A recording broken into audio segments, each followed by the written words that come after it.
एक मुलाकात ऐसी शख्सियतों के साथ जिन्होंने दिया है अपने जीवन को एक नया मुकाम।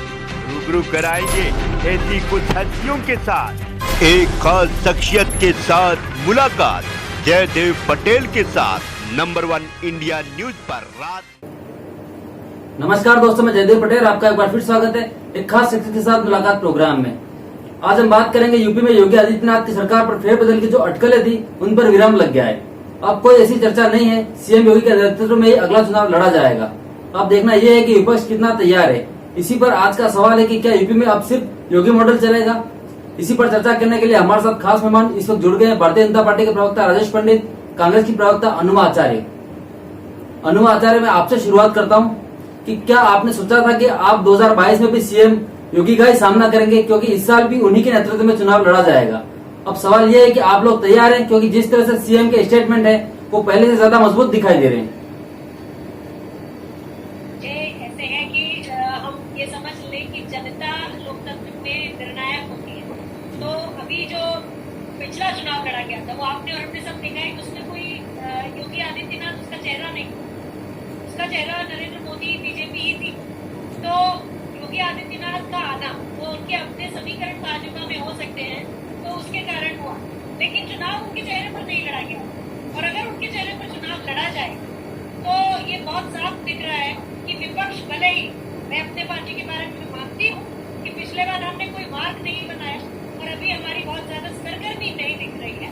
तो इसके बैकग्राउंड में मैं ये मानती हूँ कि भले ही आज कांग्रेस वैसी हमको उभर के आती नहीं दिख रही, पर फिर भी अगर योगी आदित्यनाथ के चेहरे पर चुनाव लड़ा जाएगा तो मैं मानती हूँ कि जनता ही नकार देगी। क्योंकि मैं अपनी बात क्वालिफाई कर लेती हूँ 30 सेकेंड और, वो ये कि योगी आदित्यनाथ जो भी है वो एक अच्छे स्टार प्रचारक हो सकते हैं, पर उनको प्रशासन का अनुभव भी नहीं है। और वो प्रशासन के नाम पे या तो बहुत कंट्रोल फ्री हो जाते हैं और या फिर वो उनके काबू में कुछ भी नहीं है।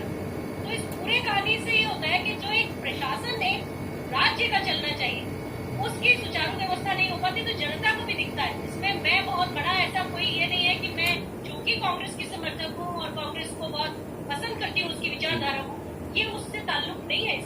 इसका ताल्लुक सिर्फ उससे है कि जिस तरह से इस पैंडेमिक में पूरा लोगों के साथ जो व्यवहार हुआ, ऑक्सीजन की कमी से लेके हॉस्पिटल्स की कमी से लेके और गंगा नदी में बहुत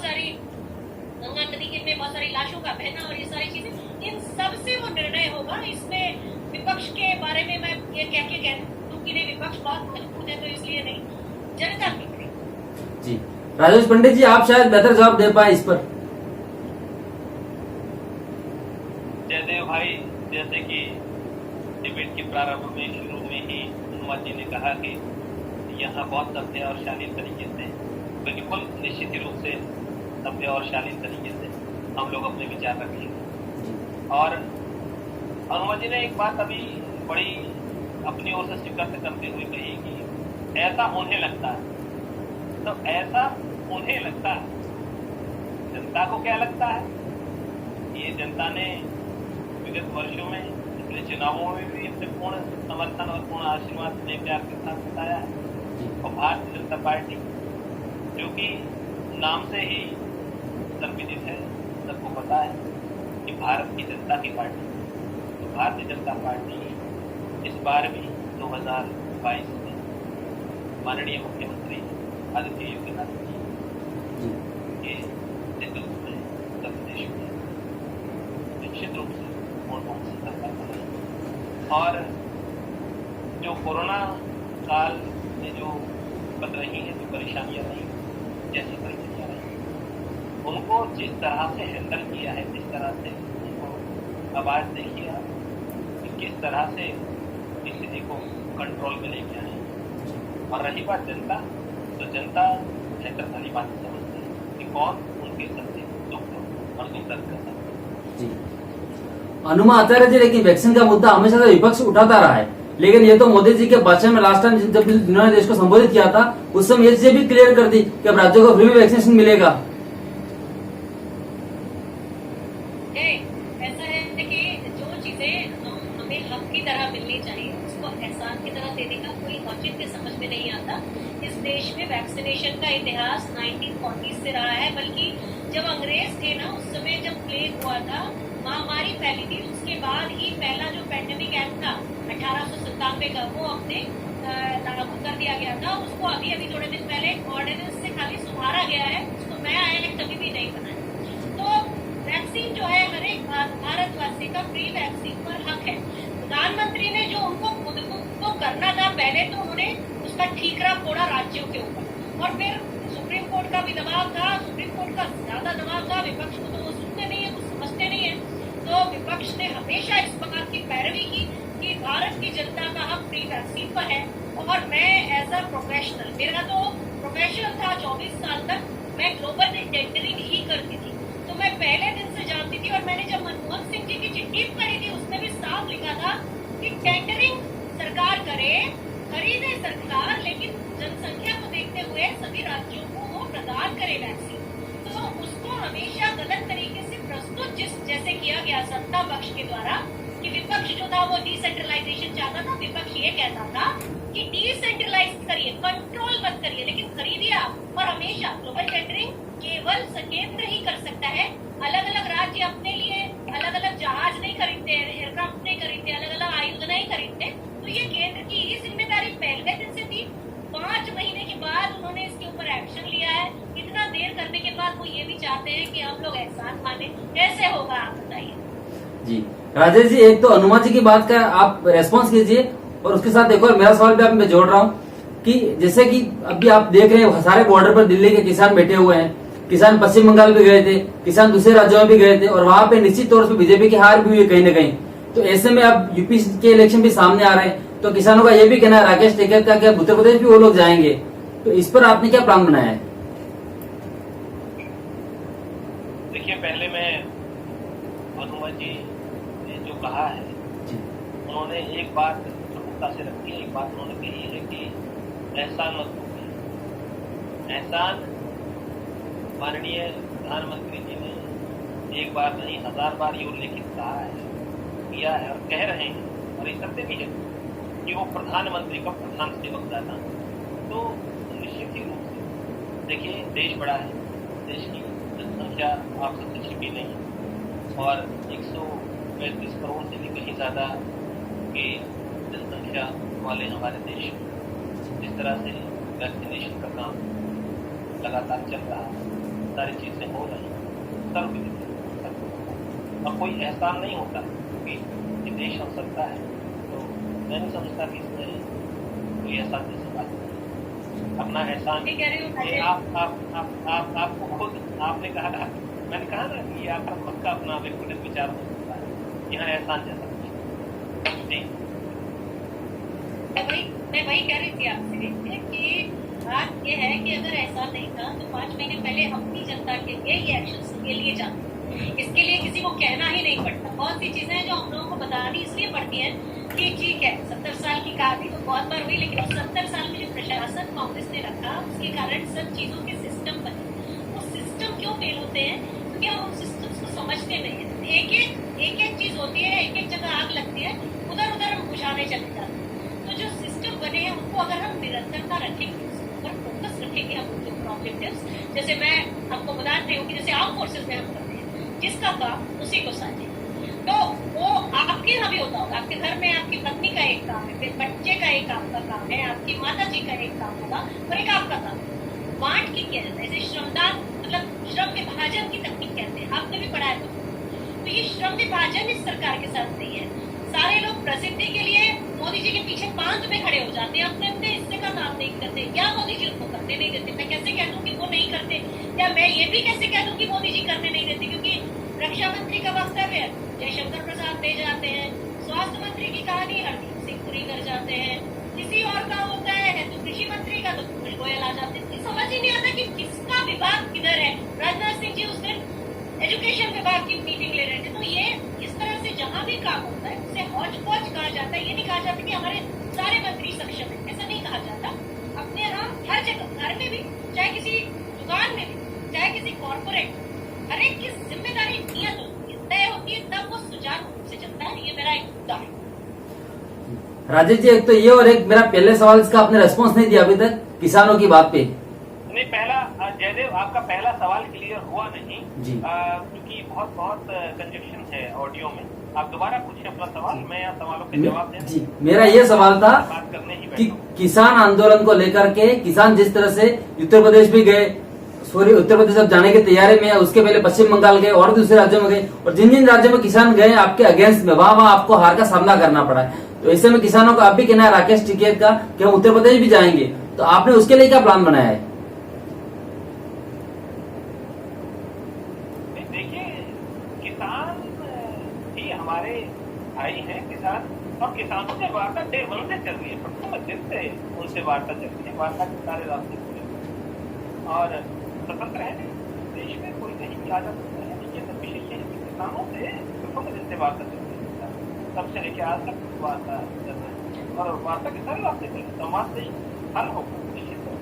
और हम संवाद के लिए कभी पीछे नहीं, कितनी बार एक बार नहीं कहते, कितने कितने स्तर की वार्ता हुई है अब तक लगातार, और आज भी संवाद के रास्ते। दूसरा सवाल था अनुमा जी का। सवाल आपसे पूछ लूं? जी देखिए, ये मैं आपकी इसलिए नहीं पूछ रही हूँ कि मैं आपकी स्किल टेस्ट कर रही हूँ, पर मैं इसलिए बता रही हूँ, ये पूछ भी रही हूँ तो बताऊंगी भी आप, कृषि राज्य मंत्री कौन है?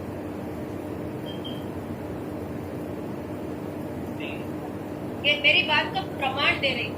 कृषि राज्य मंत्री जो है पुरुषोत्तम कोड़ा भाई वादा है, और दूसरे भी हैं कैलाश चौधरी। इन लोगों ने आज तक किसान से बात नहीं की। पहले डायरेक्टर लेवल पे बात हो गई, फिर जेएस लेवल पे बात हो गई, फिर ये आए नरेंद्र सिंह तोमर और पीयूष जी ने बात कर ली। पहले लेवल पे ही ये दोनों कृषि राज्य मंत्री जी को आना चाहिए था। हमारे यहाँ कोई जनरल साहब से मिलने आता है तो पहले भी कमांडर को मिलता है, हमसे मिलेगा, उसके बाद ऊपर जाएगा, और हम उनको इस तरह से करेंगे। अगर वो महत्वपूर्ण व्यक्ति है तो हम उसकी बात को सॉल्व करेंगे। तो राज्य मंत्री से तो कोई मिला ही नहीं। हम ये कह रहे हैं, कोई नहीं जानता भारतीय जनता पार्टी में कि कृषि के दोनों राज्य मंत्री कौन है। उस दिन हम उनसे पूछ लिए थे जफर इस्लाम साहब से, तो वो अगला गए और कहते हैं साध्वी निरंजन।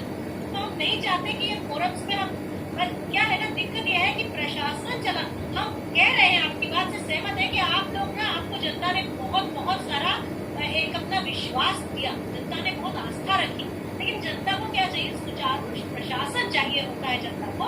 खाली ये जो इवेंट होता है, थोड़ा प्रसाद बांट दिए, थोड़ा कुछ करके, और राम जी का ये कर दिए, अपने भगवान जी का, वो सब थोड़े समय के उसमें होता है, लेकिन लंबा समय जो चलता है ना, वो सिस्टम चलता है। 70 साल का जो सिस्टम था, ये 7 साल इसलिए खींच गया वो, क्योंकि उसको बनाया बड़ी मजबूती से था। अभी अपना भारतीय जनता पार्टी के समय में निर्माण बहुत कम है, सिवाय सड़कों के। नितिन गडकरी साहब को, मैं दूसरी पार्टी के होते हुए उनको मैं कहूंगी, उस व्यक्ति ने काम किया, फोकस के साथ किया, पर उस व्यक्ति के अलावा मुझे दूसरा कोई विभाग नहीं दिखता। एक रक्षा विभाग से मुझे इतनी उम्मीद थी ना सर से, बहुत उम्मीद थी राजनाथ सिंह जी से, लेकिन मेरी सारी उम्मीद धराशायी हो गई। ऐसा डिफेंस ऑफिसर, एक ऐसा ऑफिसर जो फौज में अलग अलग तरह के आयुधों की खरीदारी करता रहा है, कि सभी से हताशा हुई है, क्योंकि हम मान रहे हैं कि सबसे ज्यादा आपको जनादेश, लेकिन व्यवस्था नहीं चला पाए। राजेश जी रेस्पॉन्स कीजिए। मैं जी जयदेव बताएं जी, रेस्पॉन्स कीजिए। मैं चाहता हूं कि मैं आचार्य जी की बात का, उनके प्रश्न को जवाब। आपने कहा 70 साल का सिस्टम, आप सुन पा रहे हैं मुझे? जी सुन पा रहे। आपने कहा 70 साल का। अगर 70 साल का सिस्टम इतना प्रगाढ़, इतना मजबूत, इतना सिस्टमेटिक था, जनता ने उससे नकार दिया। आप की बात, हम भी यही आपसे बिल्कुल बिल्कुल एकदम आपकी जो बातें हैं उन्हीं बातों पे बात करें। जो 70 साल का सिस्टम इतना मजबूत था, इतना प्रगाढ़ था, इतना व्यवस्थित था, इतना सुचारू था, जैसे आपने कहा, जनता ने अपने प्यार आशीर्वाद के साथ चुना, और एक महामारी आई, तो छोटी मोटी भी बात नहीं है, आप भी जानते हैं, आप बहुत प्रबुद्ध हैं, सब लोगों ने मिलके काम किया, पूरे देश ने मिलके सहयोग के साथ सब आगे बढ़े, सबने मेहनत, और किसी भी तरह से महामारी के साथ कोशिश की। अब आपने माननीय नितिन गडकरी साहब की प्रशंसा में कुछ कहा, और उनका मंत्रालय ऐसा नहीं है कि हम तभी अपना, मतलब 70 साल का सिस्टम इतना ही मजबूत था।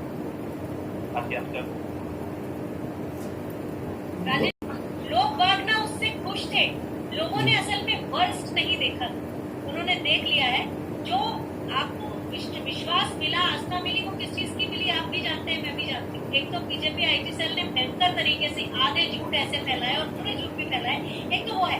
दूसरी चीज ये है, हम सब अंदर से मेरे जैसे लोग भी, प्रबुद्ध लोग भी, एक वो हिंदुत्व के उसमें आ गए जो कि बहुत गलत था। इस देश में वैसा कुछ जब से होने लगा है, हमारे देश का आर्थिक पतन शुरू हो गया है, बेरोजगारी शुरू हो गई है, क्योंकि हमारा फोकस जहाँ होना चाहिए था, हम बहुत आगे बढ़ रहे थे, हम अब पीछे से हर आंकड़े में, हर विदेश के हर आंकड़े में हम पीछे गए।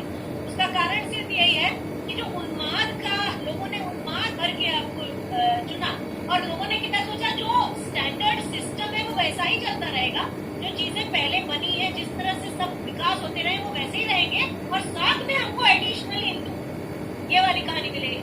लेकिन ये तीनों बार का रिकॉर्ड है, चाहे 77 की बात कर ले हम, चाहे 1998-99 की बात कर ले, जब भारतीय जनता पार्टी की सरकार आई है, देश की अर्थव्यवस्था गर्त में चली गई है, देश में जो भी कुछ बेरोजगारी की दर बढ़ी है, किसानों की उस समय आत्महत्या बढ़ी थी और उसके बाद जो बढ़ी, क्योंकि स्वामीनाथन आयोग जब बना तो वो सुधरता, लेकिन वहाँ कांग्रेस भी कहीं एक जगह पर आकर कांग्रेस ने भी स्वामीनाथन आयोग को पूरी तरह इम्प्लीमेंट नहीं किया। अगर वो हो जाता तो किसान भी अपनी जगह बहुत अच्छे होते। मैं ये बता रही हूँ कि आपको आस्था और विश्वास मिलना ये एक दिन का सच है, पर ये सच आगे चल के बदल के आप दोनों का बहुत बहुत धन्यवाद। आप लोगों ने नंबर 1 इंडिया न्यूज के लिए समय निकाला। Thank you so much.